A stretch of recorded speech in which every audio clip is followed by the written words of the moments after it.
In today's episode, we're making an 18th century pasta, which Hannah Glass calls vermicelli. Thanks for joining us today on 18th Century Cooking with James Townsend and Son.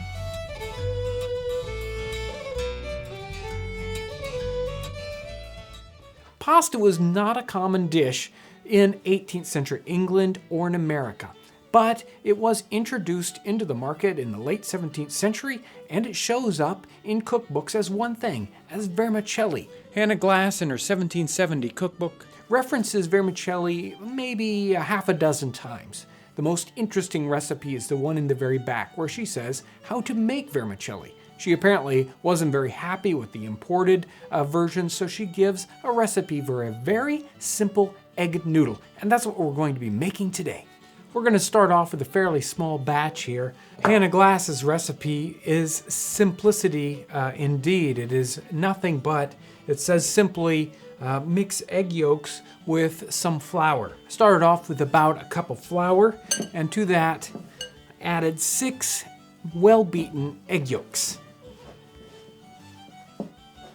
Let's work this out a little bit.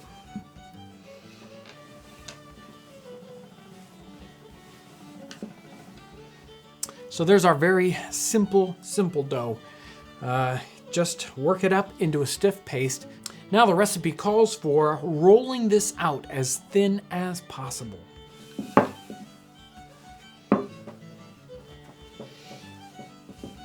Hannah Glass calls for this to be dried in the sun, and then she says to cut it into our as thin as possible little strips. Well, I didn't have much luck with letting this dry and then cutting it. Possibly letting it get to a leather hard state and then cutting it might work, but it works just fine to cut it while it's still damp like this. This is very stiff, so it's fairly easy to cut. So she calls to have this cut as thin as possible.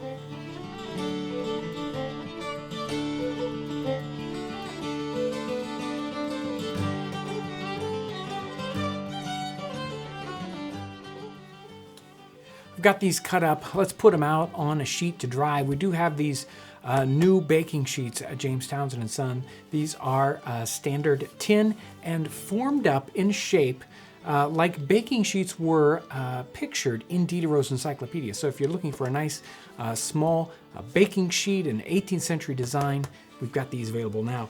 So let's just sprinkle these out on the sheets, separate them so that they can dry up. And I just cut these into a short, easy to store design, fairly short, like vermicelli is sold today.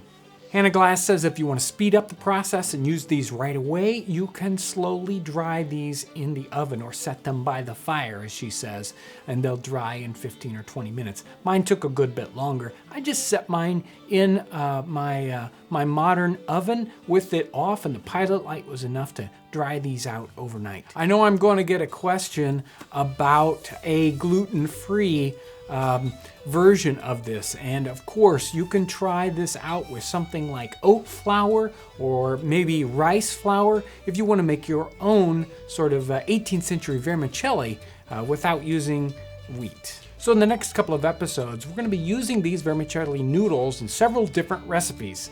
Thanks for watching today. So if you enjoyed this video, I really want to encourage you to share it with your friends on the social network of your choice. Thanks so much for watching.